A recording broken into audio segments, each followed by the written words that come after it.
ప్రపంచవ్యాప్తంగా 59 కోట్ల మంది, మన దేశంలో 9 కోట్ల మంది మధుమేహంతో బాధపడుతున్నారని ప్రపంచ ఆరోగ్య సంస్థ వెల్లడించింది.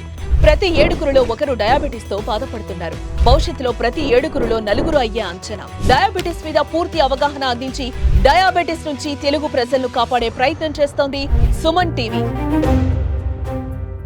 మీ మోకాల నొప్పులకు ఎటువంటి సర్జరీ లేకుండా ఎపియాన్ పెయిన్ క్లినిక్ అందిస్తున్న అత్యాధునిక చికిత్స. సో డయాబెటిస్ మీరు అన్నట్టు చాలా ఎక్కువగా కనబడుతుంది. పర్టికులర్ గా మన దేశంలో చాలా high incidence of diabetes plus predictions లో కూడా double the level of cases ఇప్పుడున్న దానికి డబుల్ అయ్యేదానికి ఆస్కారం ఉందని కూడా ప్రెడిక్ట్ చేశారు. సో డయాబెటిస్ ని ప్రీ డయాబెటిక్ స్టేట్ లోనే గుర్తించాల్సిన అవసరం ఉంది. అదే స్టేజ్ లో అవసరమైన చోట మెడిసిన్స్ వాడటము, లేకపోతే న్యాచురల్ పద్ధతులు like dieting, exercise, proper resting and relaxation థెరపీలు తీసుకోవడం, అవసరమైన చోట స్ట్రెస్ తగ్గించుకోవడం, ఇలాంటివన్నీ చేస్తూ ప్రీ డయాబెటిక్ స్టేజ్ లోనే దీన్ని అదుపులో ఉంచడం అనేది ఇంపార్టెంట్. ప్రీ డయాబెటిక్ స్టేజ్ లో కాంప్లికేషన్స్ కూడా గమనిస్తున్నాం, like nervous system complications, heart related complications, infections control అవ్వకపోవడం, హార్ట్ అటాక్స్, బ్రెయిన్ అటాక్స్, ఇలాంటివి సైమల్టేనియస్ గా జరగడం చాలా ఫ్రీక్వెంట్ గా ఈ మధ్య క్లినికల్ ప్రాక్టీస్ లో గమనిస్తున్నాం. కాబట్టి ఈవెన్ ప్రీ డయాబెటిక్ స్టేజ్ ను కూడా మనం అదుపులో ఉంచాల్సిన పరిస్థితులు ఏర్పడుతున్నాయి. అయితే ఈ ఆధునికరణలో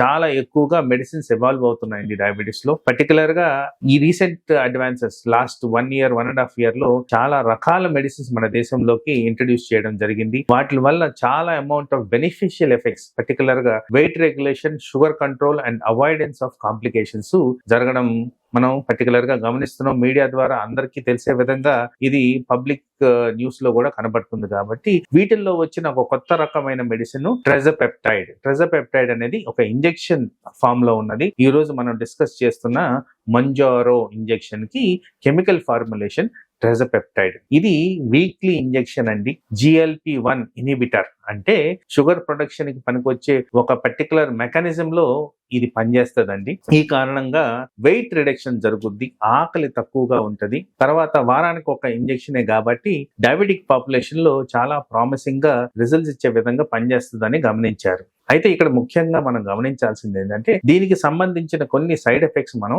తెలుసుకోవాలి. వీటిలో ముఖ్యంగా ఆహారం సంబంధించి, కడుపుకు సంబంధించే దీని సైడ్ ఎఫెక్ట్స్ ఎక్కువగా ఉంటాయి. ఆహారం పుట్టడం ఆకలి పుట్టడం అనేది తక్కువగా ఉంటది. వామిటింగ్ సెన్సేషన్ ఎక్కువగా ఉంటది. జీర్ణాశయంలో కరెక్ట్ గా జీర్ణం అవ్వట్లేదనే ఫీలింగ్ ఉంటది. కడుపు ఉబ్బరంగా ఉంటది. కాన్స్టిపేషన్ కి దారి తీస్తుందని కూడా కొంతమంది గమనించారు. అందుకోసమే ఈ ఇంజెక్షన్ ని ఫస్ట్ ఇనీషియల్ గా స్టార్ట్ చేసినప్పుడు ఓన్లీ 2.5 milligrams స్టార్ట్ చేసి ఒక నెల రోజులు ఆగి తర్వాత దాన్ని పెంచడం అనేది జరుగుద్ది required to the patient level. In general ప్రపంచ వ్యాప్తంగా ఇది 2.5 milligrams నుంచి 15 milligrams లెవెల్ వరకు ఉన్నదండి. మన దేశంలో ప్రస్తుతానికి 2.5 milligram and 5 milligram injections available ఉన్నాయి. So 2.5 milligram injection around 3,500 rupees per week ఖర్చు అవుతుందండి. అలాగే 5 milligrams ఇంజెక్షన్ అరౌండ్ 5,000 rupees ఖర్చు అవుతుందండి. సో ఓవరాల్ గా చూసుకుంటే ఒక 20,000 రూపాయలు నెలకి అయ్యే విధంగా దీని కాస్ట్ అయితే ఉన్నది. రిజల్ట్స్ మాత్రం ప్రామిసింగ్ గా ఉన్నాయి. ఒక్కటి ప్రేక్షకులకి నేను క్లియర్ గా చెప్పదలుచుకుంది ఏంటంటే ఈ ఇంజెక్షన్ మొదలు పెట్టిన తర్వాత ఏవైతే బెనిఫిషియల్ ఎఫెక్ట్స్ వస్తాయో అది వాడినంత సేపు అయితే ఉంటాయి. ఎప్పుడైతే అది మానేస్తామో మళ్ళీ రివర్స్ అయ్యేదానికి ఆస్కారం ఉంది. అందుకోసం ఒక్కసారి మనం స్టార్ట్ చేస్తున్నాం, ఎందుకంటే కాస్ట్లీ ఇంజెక్షన్ కాబట్టి మీరు దీర్ఘకాలంలో దాన్ని కంటిన్యూ చేయగలిగితేనే దాన్ని వాడడం మొదలు పెట్టండి. అదర్వైజ్ టెంపరీ యూసెస్ కి అంత బెనిఫిషియల్ ఎఫెక్ట్ అయితే కాదు. ఎందుకంటే అందరూ రియలైజ్ చేయవలసిన విషయం ఏంటంటే డయాబెటిస్ అనేది లైఫ్ లాంగ్ సమస్య. అందుకోసం ఇది లైఫ్ లాంగ్ వాడితే మీకు బెనిఫిషియల్ ఎఫెక్ట్స్ ఉంటాయి. పర్టికులర్ గా వెయిట్ రెగ్యులేషనే కాకుండా షుగర్ కంట్రోల్, తద్వారా షుగర్ రిలేటెడ్ కాంప్లికేషన్స్ కూడా మనం నివారించుకోవచ్చు. ఎక్సలెంట్ ఫార్మ్ ఆఫ్ మెడిసిన్ అండి. బట్ యూటిలైజేషన్ చేయడానికి కాస్ట్ అనేది మనకి ప్రాబ్లమాటిక్ గా తయారవ్వచ్చు. నమస్తే. కొలెస్ట్రాల్ అనేది చాలా ఇంపార్టెంట్ సబ్జెక్ట్ అండి. ఈ మధ్య కాలంలో చాలా మటుకు discussions on the social media platform పర్లేదు, కొలెస్ట్రాల్ ఎలా ఉన్నా పర్లేదు, దాని వల్ల ఏమి హాని లేదనేది ఒక అపోహ క్రియేట్ అవుతుందండి. పర్టికులర్ గా ఇప్పుడున్న డిజీజెస్ లో హైపర్ టెన్షన్, డయాబెటీస్, ముఖ్యంగా కొలెస్ట్రాల్ వల్ల రెగ్యులేట్ అవడమే కాకుండా కొలెస్ట్రాల్ రిలేటెడ్ కాంప్లికేషన్స్ వస్తాయి. సో యాజ్ సచ్ ఈ రెండు కండిషన్స్ లో డయాబెటీస్ కానివ్వండి, హైపర్ టెన్షన్ కానివ్వండి, కొలెస్ట్రాల్ కి డైరెక్ట్ లింక్ ఉంది. వీటి ఒత్తిడి అవయవాల మీద పడేది కూడా కొలెస్ట్రాల్ ద్వారానే పడుతుందని కూడా శాస్త్రపరంగా రుజువులు ఉన్నాయి. సో వీటికి రెగ్యులేటెడ్ ఫ్యాషన్ లో కంట్రోల్ అనేది చాలా చాలా ఇంపార్టెంట్. ముఖ్యంగా మన దేశంలో అధికంగా సంభవించే హార్ట్ రిలేటెడ్ కాంప్లికేషన్స్, పర్టికులర్ గా heart attacks, diabetes related heart attacks, ఇవన్నీ కూడా కొలెస్ట్రాల్ వల్ల డైరెక్ట్గా వస్తున్నాయని రుజువులు ఉన్నాయి. తర్వాత మనం కన్జ్యూమ్ చేసే ఫుడ్స్లో హైలీ ప్రాసెస్డ్ ఫుడ్స్ తింటున్నాం. వాటిల్లో కూడా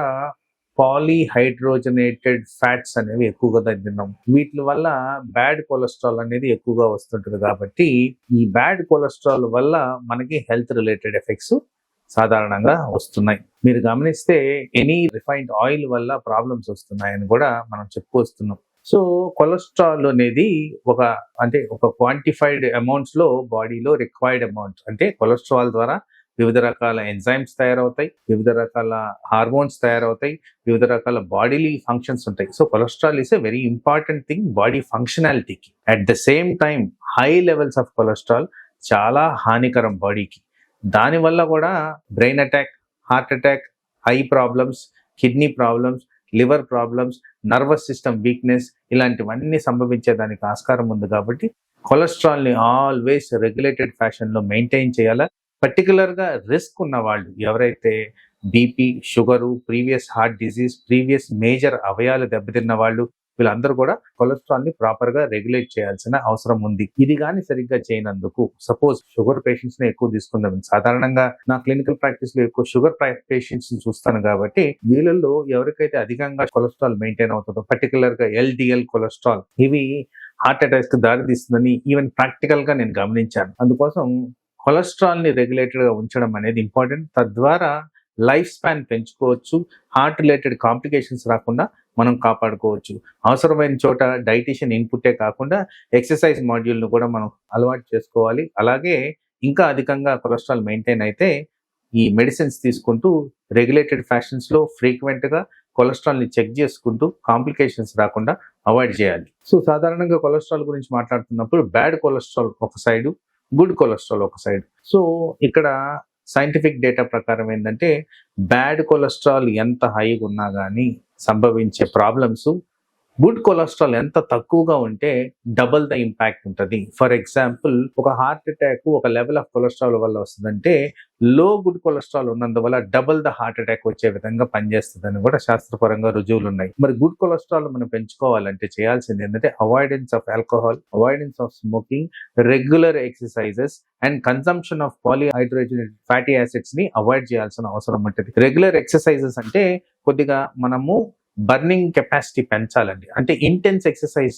చేయగలిగిన పరిస్థితులు ఉన్నప్పుడు చేయాల్సిన అవసరం ఉంటే చేయాలి. అంటే బ్రిస్క్ వాకింగ్, అట్లీస్ట్ నేను చేసే రికమెండేషన్ ఏంటంటే అట్లీస్ట్ 10 minutes లో 1 kilometer కవర్ చేసే విధంగా చేయాలి. అదే ఇక్కడ డౌట్ గా ఏదైనా ఉంటే మీ డాక్టర్ ని కన్సల్ట్ చేసి నేను ఆ ఇంటెన్స్ ఎక్సర్సైజ్ చేయొచ్చా అనేది కూడా మీరు అడగాల్సిన పరిస్థితి ఉంటే దాన్ని క్లారిఫై చేసుకొని చేయండి. ఆ చేసిన విధంగా మనము గుడ్ కొలెస్ట్రాల్ ని పెంచుకోవడమే కాకుండా బ్యాడ్ కొలెస్ట్రాల్ ను కూడా తగ్గించుకోవచ్చు. ఇక్కడ ముఖ్యంగా మళ్ళీ హైలైట్ చేయదలుచుకుంది ఏంటంటే స్మోకింగ్ అండ్ ఆల్కహాల్ అవాయిడ్ చేసిన వల్ల గుడ్ కొలెస్ట్రాల్ బెటర్ గా పెరిగేదానికి ఆస్కారం ఉంది. అవసరమైన చోట గుడ్ కొలెస్ట్రాల్ పెంపొందించడానికి డైటీషియన్ ఇన్పుట్ తప్పనిసరిగా తీసుకోండి.